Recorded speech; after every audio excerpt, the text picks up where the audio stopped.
Um, I hope it is a light, engaging read, but it's also serious.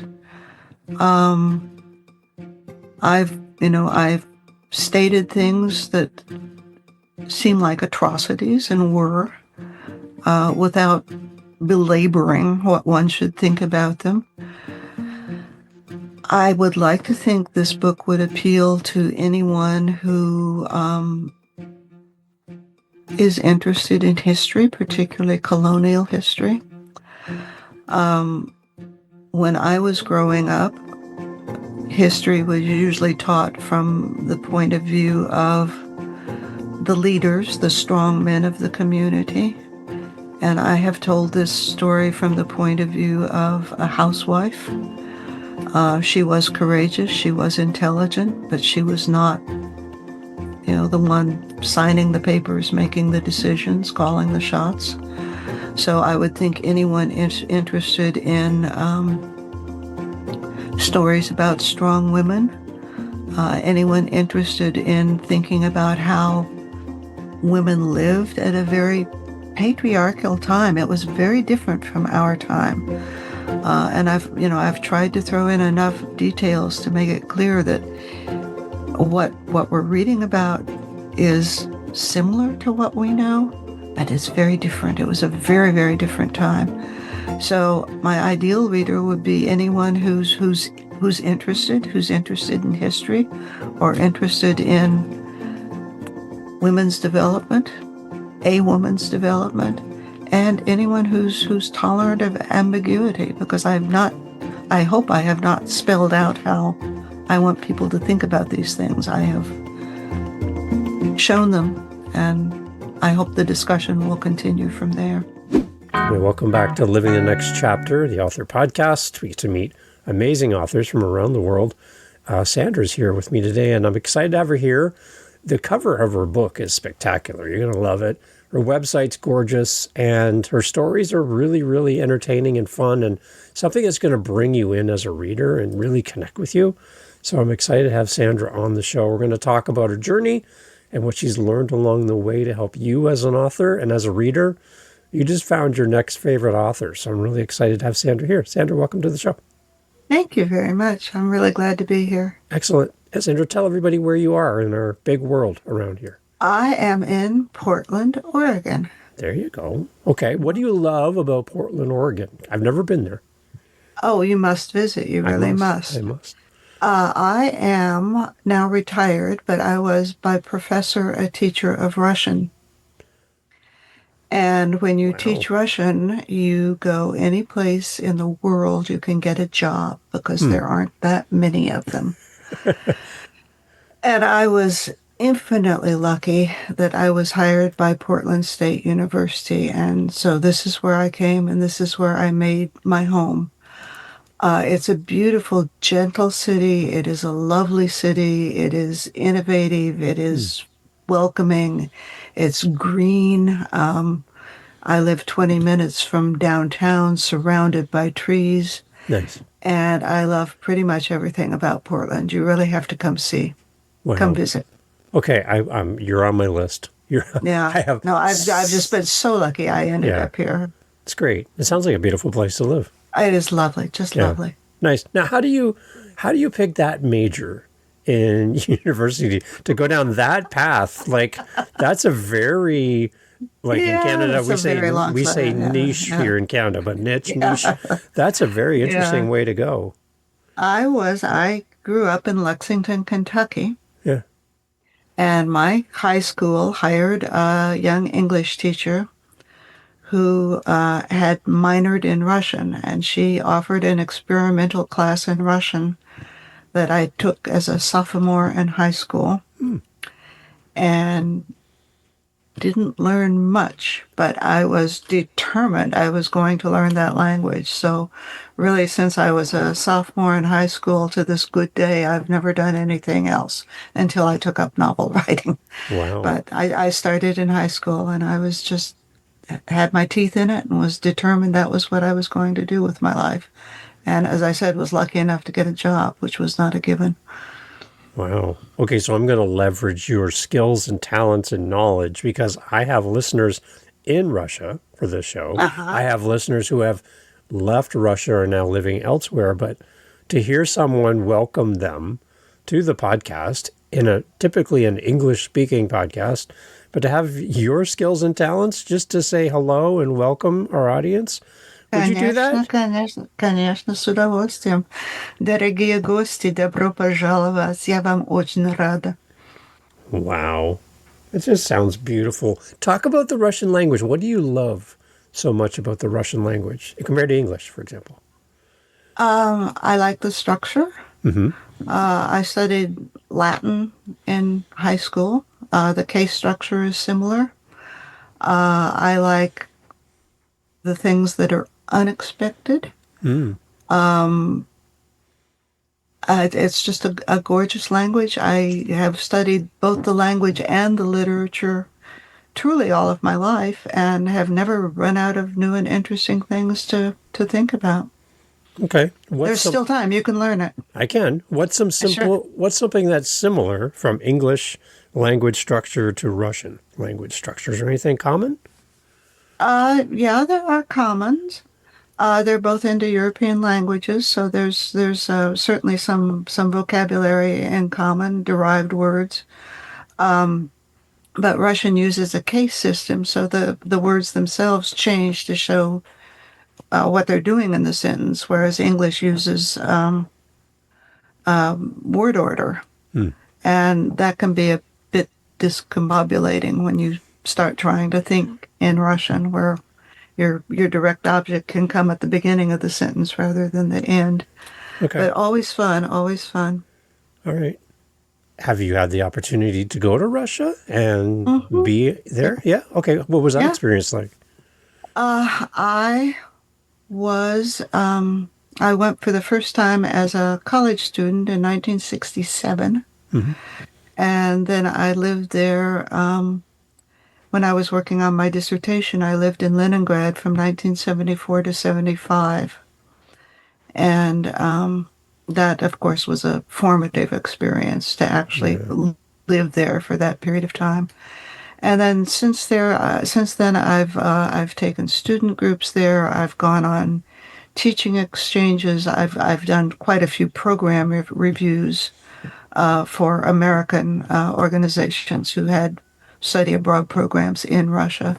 So I've been there a total of 13 times, I think, Wow. Wow. and still haven't seen enough. What's a misconception of Russia and that part of the world and the Russian people that maybe needs to be corrected? Because I've met some amazing people from that part of the world, and Mhm. they're just so sweet and they're just great people. So They are great people. what's something that we can correct together here for the listener that Russia is and that those people are this to you? Well, you have to remember my experience with Russia goes a very long way back. Right. Yeah. And at the time when I first started traveling to Russia, I remember I was still a student. One of the neighbors advised my mother that she shouldn't let me go there because there aren't people there. There's just bears. And I went anyway. Yeah. But at that time, there was quite a lot of fear about the threat of nuclear war. Right. And people going on casual visits to Russia would see nuclear power plants and somehow make the mental leap from there to nuclear weapons and say, oh, those people are just preparing for war. Mm-hmm. Now, again, this was a long time ago. This was Yeah. in the 60s. Yeah. I'm not sure people still feel that way. One of my favorite movies, again from a very long time ago, is The Russians Are Coming, The Russians Are Coming, which again plays on that fear of Russia. Mm-hmm. Having said that, there are serious problems today, and I like to think the students I've trained may become part of the solution. Wow. But there are serious conflicts that our three countries and others as well need to be working on. Yeah. I don't want to detract from that at all. Yeah. Yeah. I think when we don't understand a country and when we haven't been there, I think, and we only have what's filtered to us from outside external sources without firsthand knowledge, I think it's really hard to come up with a really good feel of what it's like to be there, be from there, to grow up there, and kind of the history as well, right? And I think it's important, as I said, many of my students have gone into federal service. Nice. I think it is important for our specialists to have a knowledge of the language and the culture. There are so many things that can fall between the cracks when you don't really understand what the other person is saying to you. Mm-hmm. So I feel very strongly about that and about the need for language skills among our professionals. Right. And words matter, and communication matters, and understanding matters. So the fact that I'm always kind of enamored by people who can do what you do, because I speak English fairly well, and that's basically it for me. And I live in a country that has two official languages, French and English. I know you do. I know. So my French skills are not the best. So when I see someone like you and come across someone like you who can communicate in different ways and understand culture, understand language, and be able to communicate like that, I just find that fascinating. That your brain has the ability to make that switch and translate and be able to communicate that way. I just think that's beautiful. So I love it. Yeah, it's great. It's awesome. Okay, so words matter. So that kind of is a nice translation and transition over to writing. We've got authors listening to the show, Sandra, and they're at the beginning journey of starting, right? And they want to be where you are. They want to publish book. They want a website. They want to be on a podcast. They want to do all these things to talk about their journey, but it seems so far away. This almost doesn't seem real that this is even possible to do what you've done. And I'd love to get your feedback and your thoughts to that person, because I want them to not give up. They have a story, and they've got something to say in this world. And again, words matter. I'd love for you to encourage them on their journey. Words matter, right? And this is new for me, as you know. Mm-hmm. This is, and it's taken a long time. I became interested in the historical figure that I wrote about. Anneke Jans was a real person. I first became interested in her in 2020.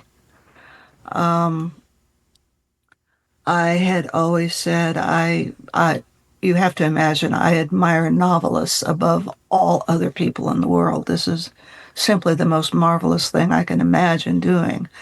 But I always said I never could do it. But I became interested in Anneke Jans, who is a historical figure. I realized there are different sketches of her available online and elsewhere. Some of them are authoritative, but most of them are pretty fanciful. And I desperately wanted to make her a real person and to tell her story in at least a credible way. I wrote a first draft in 2021. And it was a very long first draft with way too many characters and just was all over the place. So I sent it to a developmental editor who said, "You have 3 novels here, pick one." Wow. So I started with the story of Anneke Jans and tried to narrow it down to a manageable length manuscript. And then I spent another year trying to decide how to get it into print. I was lucky enough to find She Writes Press. It is a wonderful hybrid press, but they, through their services, provide copy editing.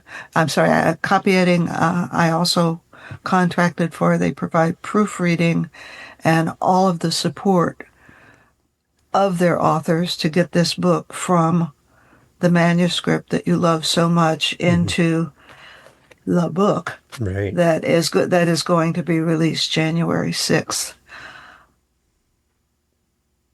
It's always been fun for me. I started doing this because I love it. Mm-hmm.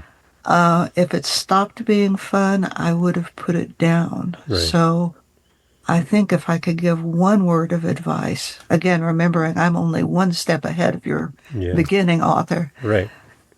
is keep having fun with it. Mm. Make sure you're enjoying it. Yeah. If it's not fun, not worth doing. What do you do in the process of writing to make Anneke feel like a real person that we can identify with as a reader? Like, how do you make something step off the page for us as readers?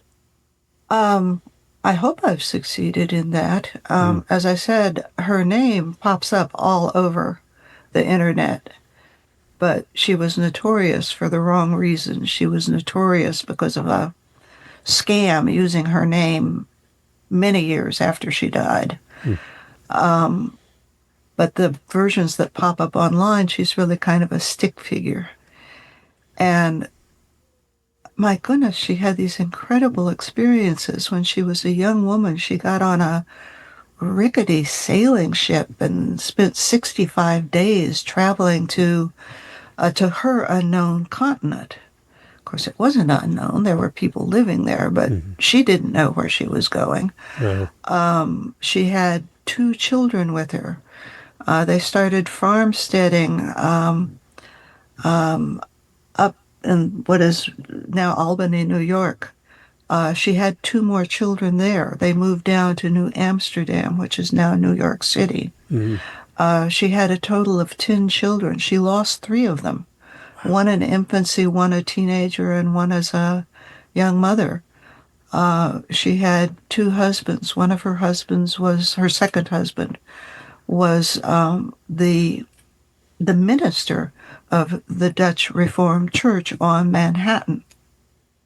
It was the only church permitted to openly practice at the time, although very distinctive about the Dutch colony. Other religions were permitted to exist.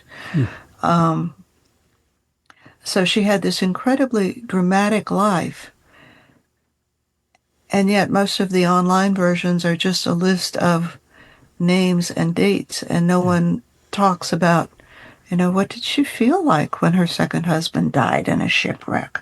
Yeah. He drowned, and it was very public and spectacular. And in most versions of it, she just went about her business and moved on. She couldn't have. She has to have felt deeply about these things. Right. And that's what I've tried to imagine and what I've tried to convey. It was a remarkable time in history. And again, as a Russianist, I know far more about the 19th and the 20th centuries than I do about the 17th century.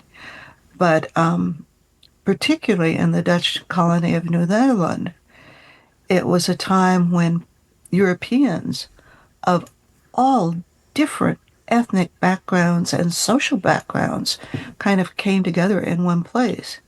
It was a time of relative religious tolerance.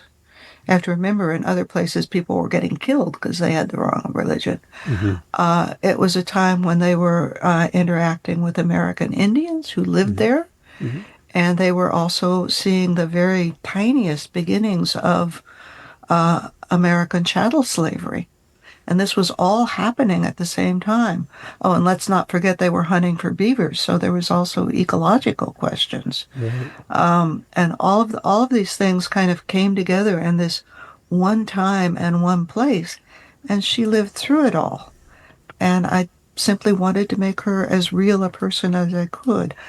I'm sure I've gotten things wrong. I can't think like a 17th century person. This was 400 years ago. Yeah. But I've at least tried to imagine a plausible version of what her life must have been like. I've tried. With your background and teaching and working with students, I'm sure that research is something that you would know pretty well. So, I enjoy research, right. yes. So, where's a starting point for you in the writing the book to even start to pull together some of the stories to craft around Mhm. stats and dates and names? You're Right, really trying to add absolutely. some meat to this, right? I'm trying. I first came across Anneke Jans as a historical figure in 2020 pandemic year. Okay. So I was not going out a lot.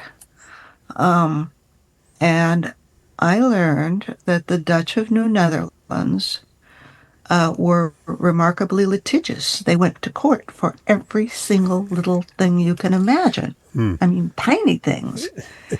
And the miracle is a great number of those court records have been preserved and they have been made available in English translation on the website of the New Netherland Institute. Mm. And I cannot speak too highly of the New Netherland Institute. New Netherland is a completely new area of interest for me. Mm. I knew vaguely that it existed. I had heard of it, and that was about all. Mm. During pandemic, I read through those court records as though they were current day gossip columns. And I really got a sense of who the outrageous characters were, who interacted with whom, who was out to get whom. I really felt I had a sense of the place. Again, I'm bound to make mistakes, Right.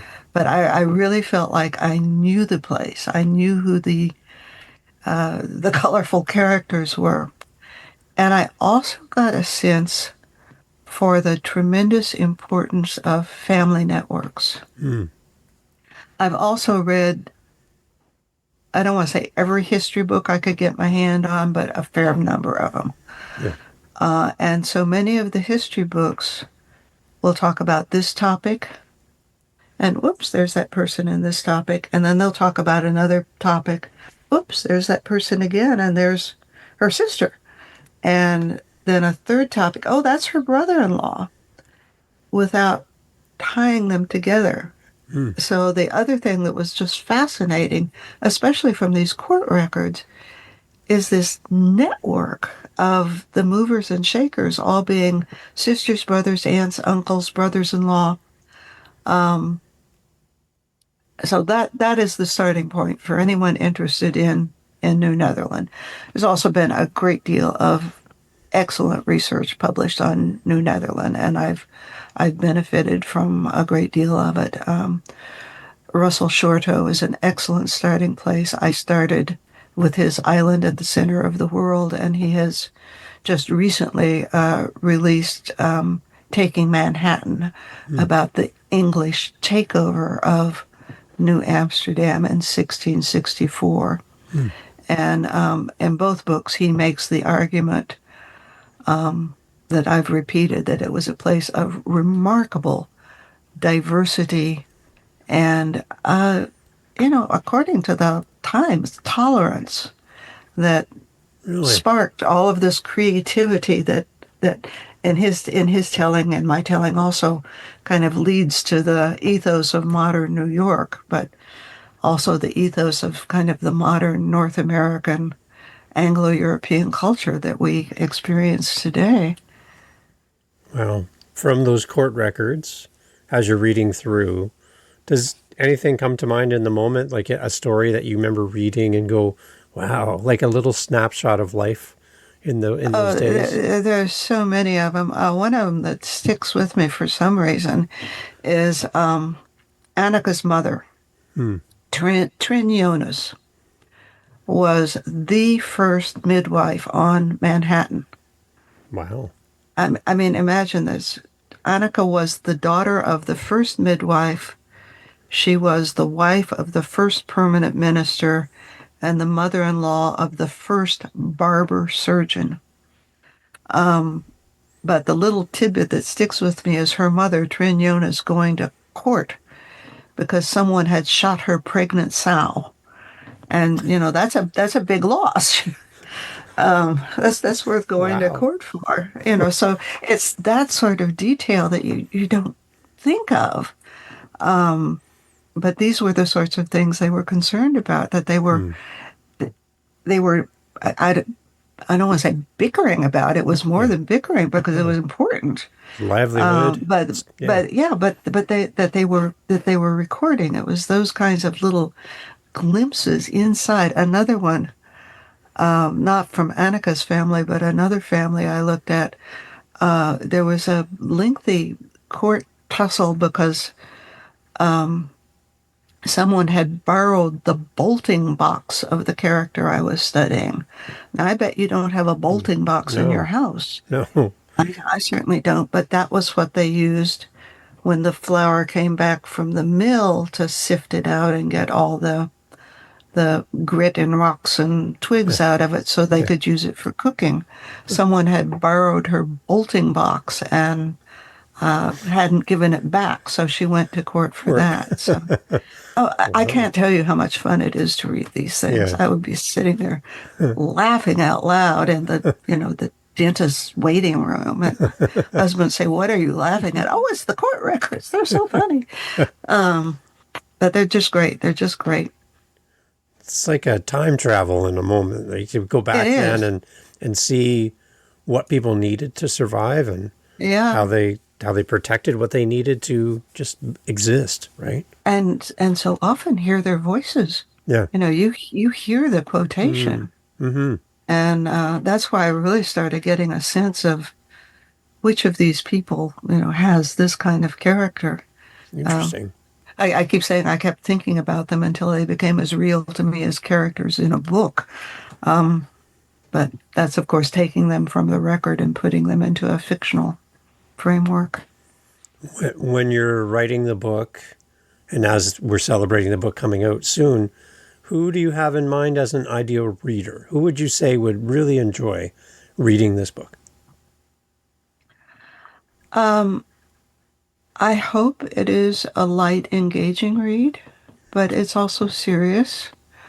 Um, I've stated things that seem like atrocities and were, without belaboring what one should think about them. I would like to think this book would appeal to anyone who is interested in history, particularly colonial history. When I was growing up, history was usually taught from the point of view of the leaders, the strong men of the community. And I have told this story from the point of view of a housewife. She was courageous, she was intelligent, but she was not, the one signing the papers, making the decisions, calling the shots. So I would think anyone interested in stories about strong women, anyone interested in thinking about how women lived at a very patriarchal time. It was very different from our time. And I've tried to throw in enough details to make it clear that what we're reading about is similar to what we know, but it's very different. It was a very, very different time. So my ideal reader would be anyone who's interested in history or interested in women's development, a woman's development, and anyone who's tolerant of ambiguity, because I hope I have not spelled out how I want people to think about these things. I have Mm-hmm. shown them, and I hope the discussion will continue from there. As you talk about Anneke's life and all the things she's experienced, I'm just trying to put that in context of what it was like to live at that time. Like in my mind, I'm thinking in 2025 terms. That's a lot of children to have. There's grief, there's loss, there's struggle for food and sustaining yourself. But we have resources today they didn't have at Absolutely. all, right? So I'm just trying to put myself into that time frame, and it's hard to do. How do you do that as an author? How do you bring us in as readers into that time? I hope I have done it. For one thing, Anneke is always working. In every scene, she's doing something. Yeah. And in many of the scenes, she's doing things that we simply wouldn't be doing today. In one scene, she's out straining the morning milk in the farmyard. This is a detail I got from studying Dutch paintings of the Golden Age. I saw a picture of some woman straining the milk. So I've tried to incorporate that in a kind of offhand way. This is what she was doing when something else important was happening. Yeah. This is the introduction of coffee. I depicted an early coffee house in Amsterdam one of the characters goes to. And then this is not historical, not documented for this character, but I wanted to bring the coffee to New Amsterdam. So I had his wife start serving coffee in her parlor where other women serve beer and rum, and describing at length the 45-minute procedure to boil the coffee and to make the Java beans into coffee wine that people could enjoy drinking. So I've tried to work in as much of that as I can. I want it to be familiar, but it's not 2025. Right. Yeah. I guess you'd have to have some creative license as well to kind of add to the story and fill in some gaps. Absolutely. Right? Yeah, I don't pretend to be a historian. Right. This is a work of imagination. This is a work of fiction. The real Anneke Jans, these people, the names are taken from the historical record, but these are all fictional characters. The real Anneke Jans might have been nicer, she might have been meaner, I have no way of knowing. This Anneke Jans is a fictional character. This is simply my riff on reading those court records the way I imagined her life might have been. Yeah. Did you have some kind of reference as far as a family tree for her as well, to see kind of mapping out her children and like is that part of it? Yes, this started in genealogical research. Yeah. Which is how I came across her as a historical figure. I was tracing my own family tree, and I believe she is my 11th great grandmother. So 13 generations, really. And wow. The reason I felt that I had kind of a strong sense of what her community was like is before I got to Anneke Jans, I had been researching a good dozen or so more people in that community that I thought I was descended from.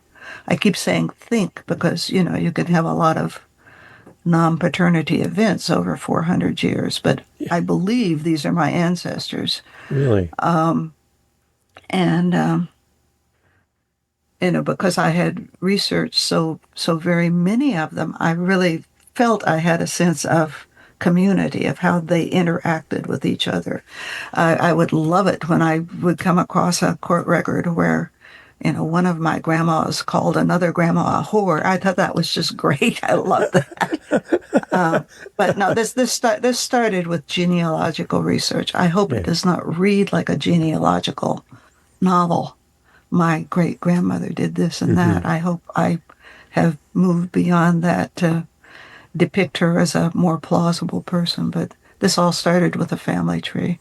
Wow.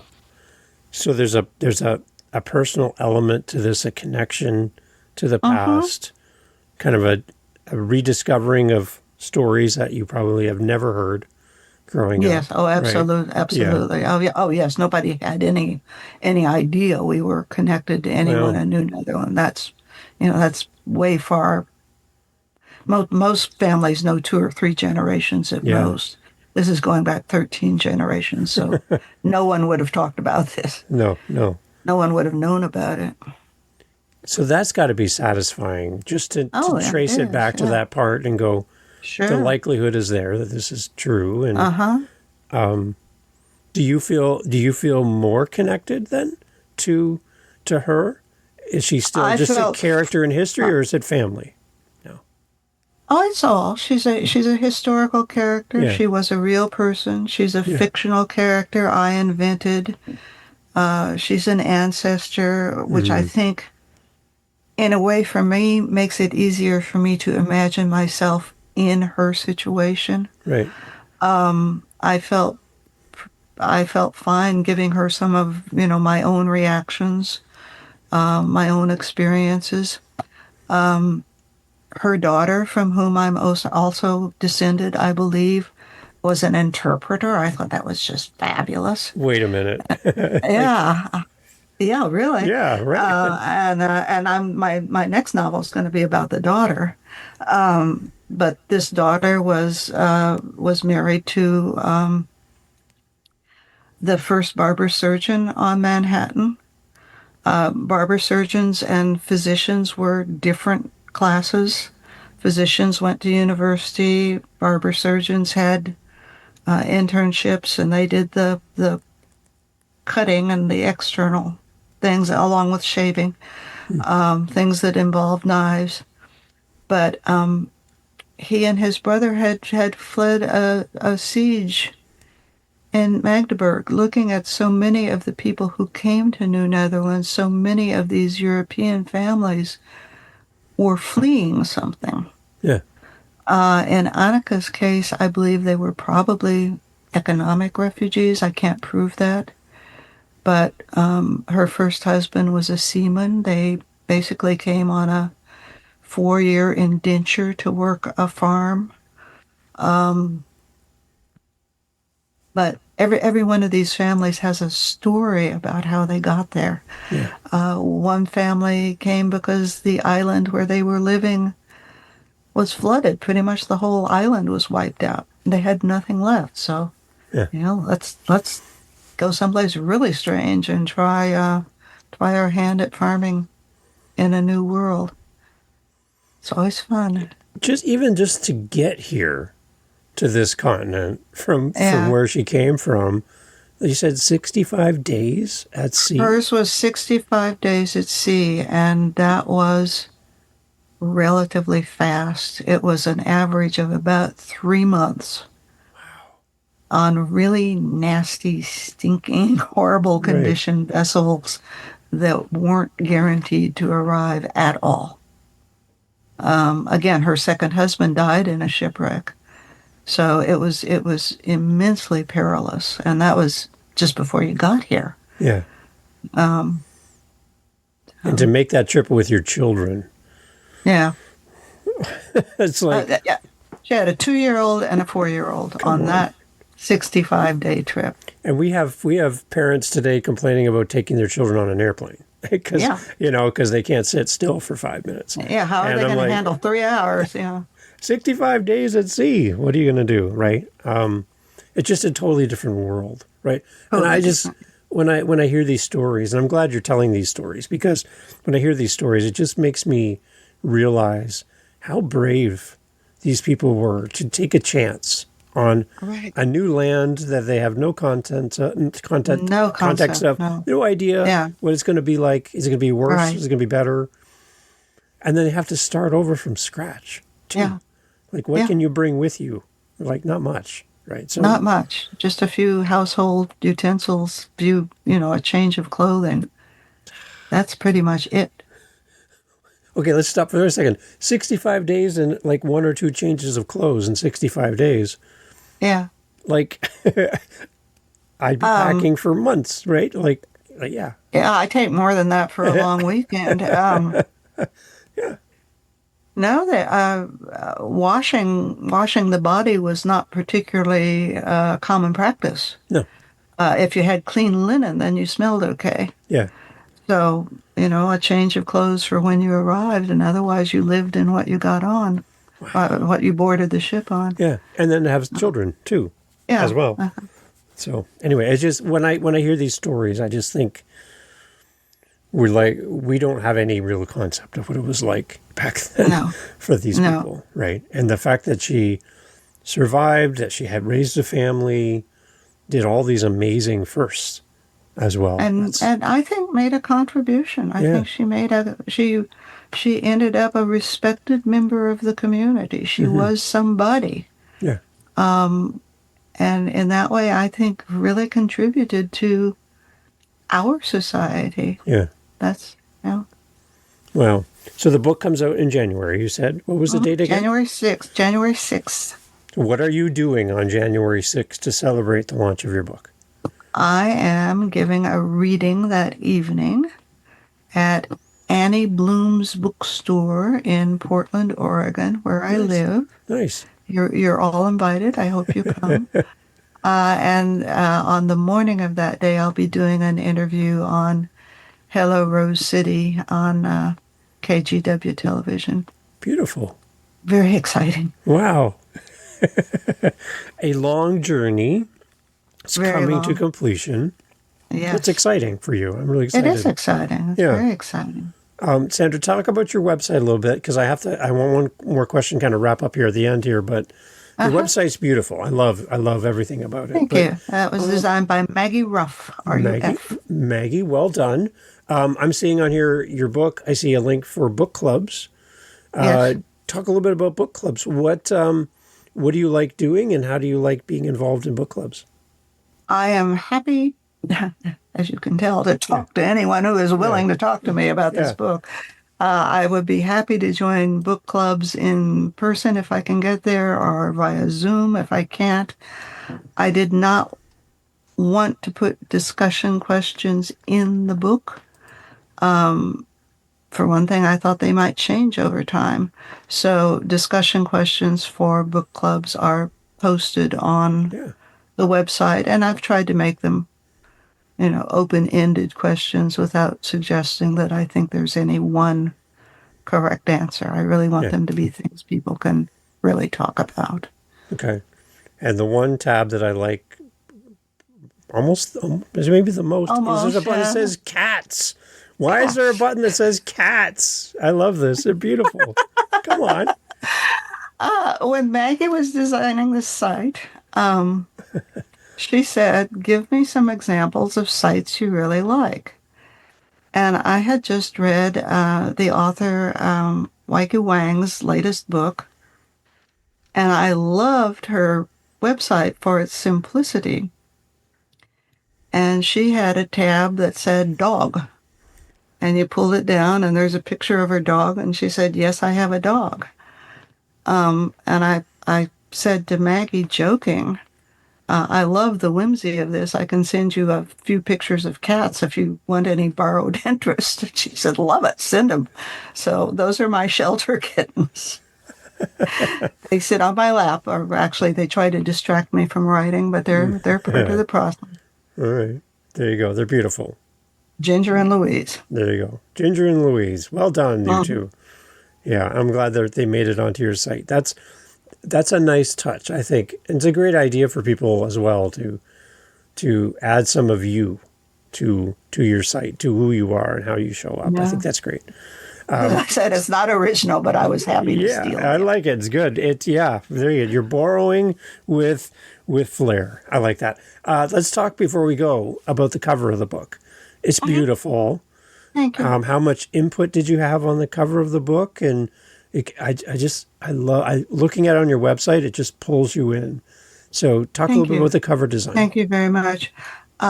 This is one of the few images of New Netherland that is available in public domain. So you will see this on the cover of other books. It's actually the same image as used on the cover of Russell Shorto's Taking Manhattan. Okay. So you will see it other places. I think so highly of She Writes Press, and one of the things they do so very well is cover design. Mm-hmm. And I sent them my ideas, and they sent back, I think it was 8, maybe it was 10 possible cover designs. 2 of them were using this image, and this was the one I selected. I didn't request any changes. I said, gosh, that's gorgeous. Can I have that one? Yeah. So. It's beautiful. It's nice when you work with people who know what they're doing. Yeah, no, Right. I really, I can't speak too highly of them. Yeah, yeah. Excellent. Excellent. Sandra, thank you so much for doing this. Congratulations in advance. We're recording Thank this you. in November, and January is right around the corner. So It is, yeah. exciting for you to see this released and out in the world. I hope that everyone comes and purchases a copy, leaves a great review as well as Thank you. readers, so that more people will fall in love with it as well. Thank And you. thank you for keeping somebody's story alive for us Thank to you. enjoy. I think Thank you. it's more than a name on a website. There's a story now that we can connect with, right? It's And I been a think, joy. yeah, it's a great idea. It's a great read that I'm looking forward to having a copy myself. And I would encourage everyone to go to Sandra's website. It's in the show notes as always, and reach out to Sandra. I know she'd love to hear your comments as well. I would Right. indeed. Excellent. Thank you so much. Sandra, any last comment before we leave for the readers? Just thank you so much. I've enjoyed talking to you. I would love to meet with book clubs, and always happy to talk about this book or about Anneke Jans. There you go. Excellent. Thank you, Sandra, so much. Thank you. Bye-bye. Hey, thank you so much again for pressing play. As you've heard, great guests on the show. And one thing you didn't hear in this conversation is what? What did you not hear? Think about it for a second. That's right. Not a single solitary commercial for a mattress or a supplement or a whatever you call it. No. Why? Because we don't want to break up the conversation with commercials. So the fact that you're still here means that you are a fan of the show, I'm assuming. So if you want to help to keep the podcast going and to make me feel really happy, all I really care about is coffee, okay? I just got to be honest. I love coffee. I'm drinking one right now. It's starting to get cold. I need to warm it up. Helping us with our Buy Me a Coffee link over at livingthenextchapter.com and also in the show notes helps kind of keep the lights on around here. Remember, I'm doing this for free. I'm paying for everything. So I would love to have a little coffee donation, even $5 kind of fills up my cup. And I would love to enjoy a coffee from you. So if you're interested, again, thank you for listening. But you can use our Buy Me a Coffee link and fill up the cup. Thanks for being here.